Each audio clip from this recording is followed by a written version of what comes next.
सृष्टि रचना भाग 1। जब केवल परमेश्वर कबीर जी ही थे।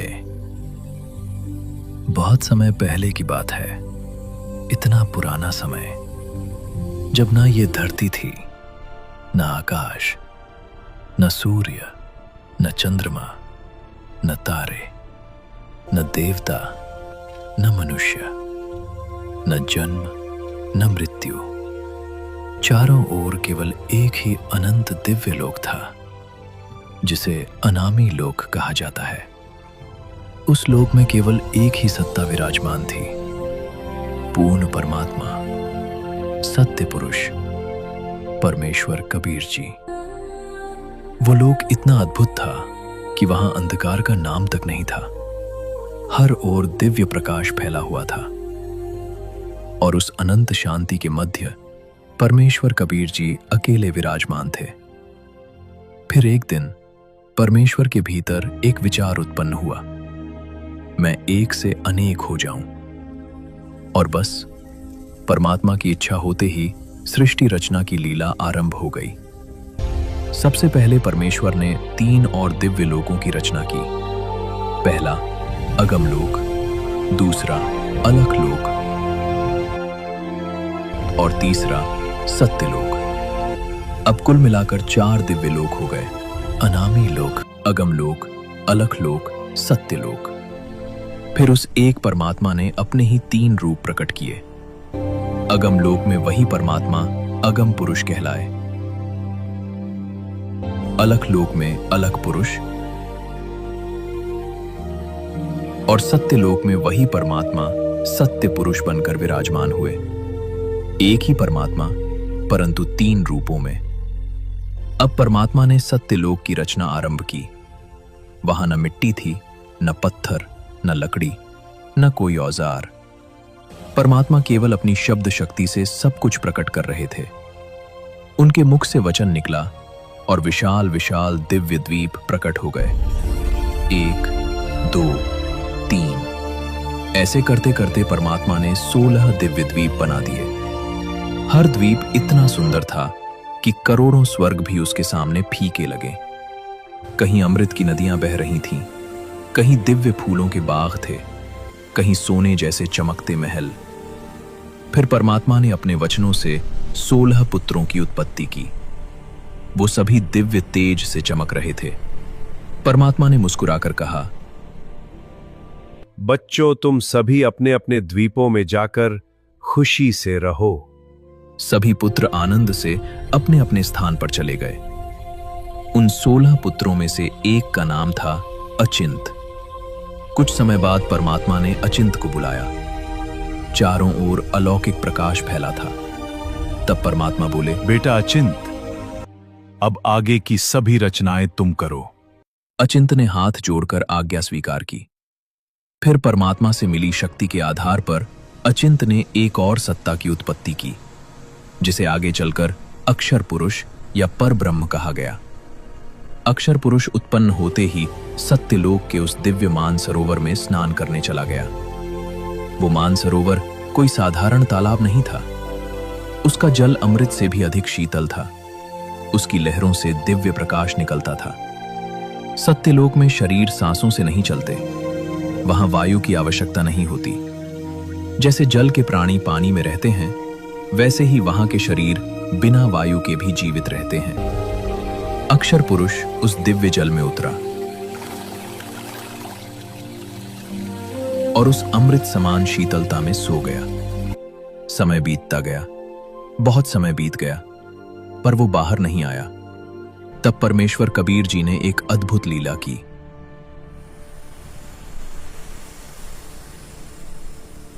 उन्होंने मानसरोवर का जल लिया, अपनी शब्द शक्ति से उसे एक विशाल अंडे का रूप दे दिया।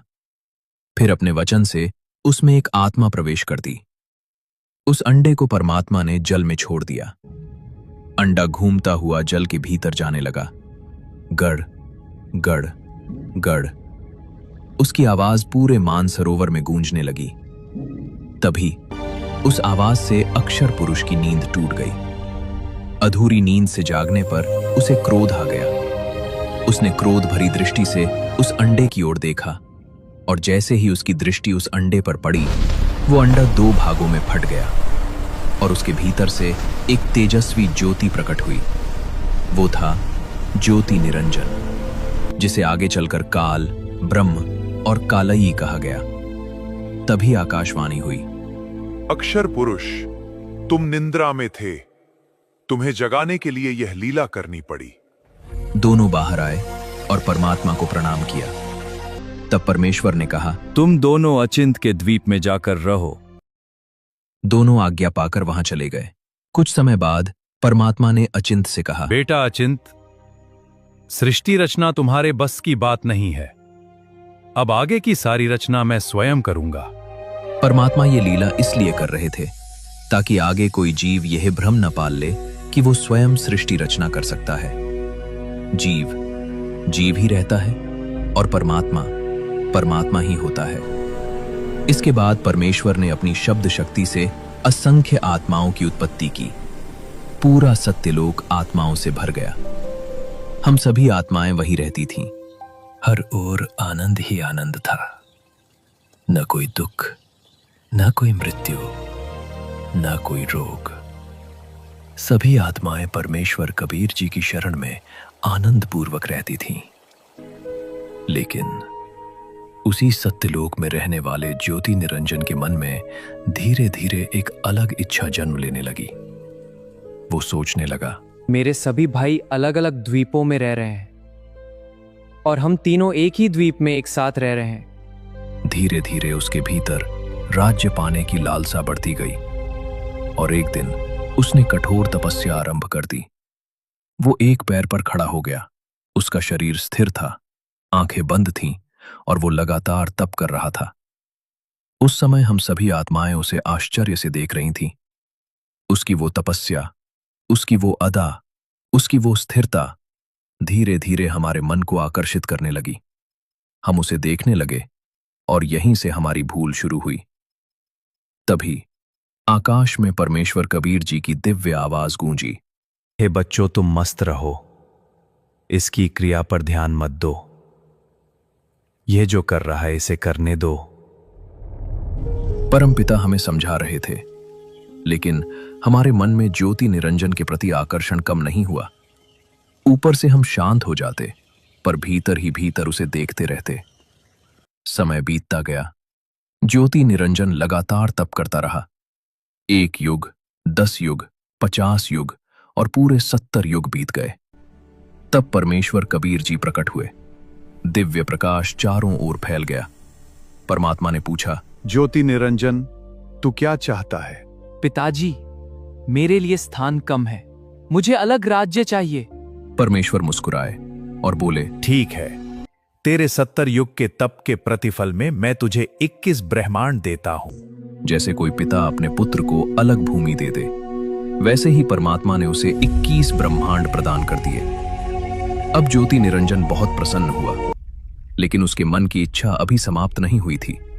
उसने सोचा, अब मेरे पास राज्य तो है, पर इसमें रचना भी होनी चाहिए। और उसने फिर तपस्या शुरू कर दी। फिर वही 1 पैर, फिर वही कठोर तप, और हम आत्माएं अब पहले से भी अधिक उसकी ओर आकर्षित होने लगी। परमेश्वर बार बार हमें समझा रहे थे, बच्चों, उसकी क्रिया पर ध्यान मत दो। लेकिन हम अपने परम पिता की बात को भीतर से स्वीकार नहीं कर पा रहे थे। समय बीता और फिर पूरे 70 युग निकल गए। तब परमेश्वर कबीर जी ने फिर पूछा, ज्योति निरंजन, अब क्या चाहता है तू? प्रभु, मुझे सृष्टि रचना की सामग्री दे दीजिए। परमेश्वर कबीर साहिब जी ने ज्योति निरंजन को कहा कि उन्होंने अपने पहले पुत्र कूर्म को सर्व रचना सामग्री दे रखी है। कूर्म से प्रार्थना करके शिष्टाचार और विनम्र भाव से रचना सामग्री मांग लो। जब ज्योति निरंजन कूर्म जी के पास गया, उस समय कूर्म जी ध्यान अवस्था में थे। ज्योति निरंजन ने बिना किसी शिष्टाचार और प्रार्थना किए ही जबरदस्ती कूर्म जी का मुकुट उतारा, जिसके बाद उस मुकुट से 5 तत्व, तीनों गुण, रजगुण, सद्गुण और तमगुण निकले। अब उसके पास रचना की शक्ति भी आ गई, लेकिन उसके मन में अभी भी एक कमी थी। उसने सोचा, इतने बड़े राज्य में अकेले क्या करूंगा? मेरे साथ कुछ आत्माएं भी होनी चाहिए। और उसने तीसरी बार तपस्या शुरू कर दी। इस बार उसने 64 युग तक तप किया। तब परमात्मा फिर प्रकट हुए। उन्होंने पूछा, ज्योति निरंजन, अब क्या चाहता है? पिताजी, मुझे कुछ आत्माएं दे दीजिए, मेरा अकेले मन नहीं लगता। ये सुनकर परमात्मा गंभीर हो गए। उन्होंने कहा, ये सभी आत्माएं मेरी संतान हैं, मेरे ही अंश हैं। मैं इन्हें किसी भी कीमत पर तुझे नहीं दे सकता। लेकिन परमात्मा सब जानते थे। वो समझ चुके थे कि हम आत्माएं भीतर से ज्योति निरंजन की ओर आकर्षित हो चुकी हैं। हम अपने परम पिता की आज्ञा के बावजूद उसकी तपस्या को पसंद करने लगे थे। यहीं से हमारी गिरावट शुरू हो चुकी थी। परमात्मा बोले, यदि कोई आत्मा स्वयं अपनी इच्छा से तेरे साथ जाना चाहे तो मैं उसे रोकूंगा नहीं। ये सुनकर ज्योति निरंजन हमारे बीच आया। वो बोला, मैंने 21 ब्रह्मांड लिए हैं, वहां नई सृष्टि बनाऊंगा, स्वर्ग बनाऊंगा, नई रचना करूंगा। क्या तुम मेरे साथ चलोगे? हम सभी आत्माएं उसके चारों ओर इकट्ठी हो गईं, क्योंकि हम पहले से ही उसके मोह में बंध चुके थे। हमने कहा, यदि परमपिता अनुमति दें तो हम तुम्हारे साथ चलेंगे। ज्योति निरंजन तुरंत परमात्मा के पास गया। उसने कहा, पिताजी, कुछ आत्माएं मेरे साथ चलने को तैयार हैं। तब परमेश्वर कबीर जी स्वयं हमारे बीच आए। चारों ओर दिव्य प्रकाश फैल गया। परमात्मा ने पूछा, जो आत्मा ज्योति निरंजन के साथ जाना चाहती है वो हाथ उठाकर बताए। लेकिन हम सभी चुप रहे, क्योंकि हमें शर्म आ रही थी। परमात्मा तो पहले ही हमें समझा चुके थे, फिर भी हमारे मन में मोह बना हुआ था। कुछ क्षणों तक पूरा सत्यलोक शांत रहा। फिर परमात्मा बोले, बोलते क्यों नहीं? तभी एक कर्महीन आत्मा ने सबसे पहले हाथ उठाया। मैं जाना चाहता हूं। बस उसके बाद बाकी आत्माओं ने भी हाथ उठाने शुरू कर दिए। परमात्मा सब समझ चुके थे। उन्होंने कहा, ठीक है, जो आत्माएं इसके साथ जाना चाहती हैं उनका लेखा मेरे पास रहेगा। समय आने पर मैं उन्हें भेज दूंगा। ज्योति निरंजन प्रसन्न होकर चला गया। लेकिन अब परमात्मा एक और अद्भुत लीला करने वाले थे। एक ऐसी लीला जिससे आगे चलकर दुर्गा की उत्पत्ति होने वाली थी। भाग 1 समाप्त।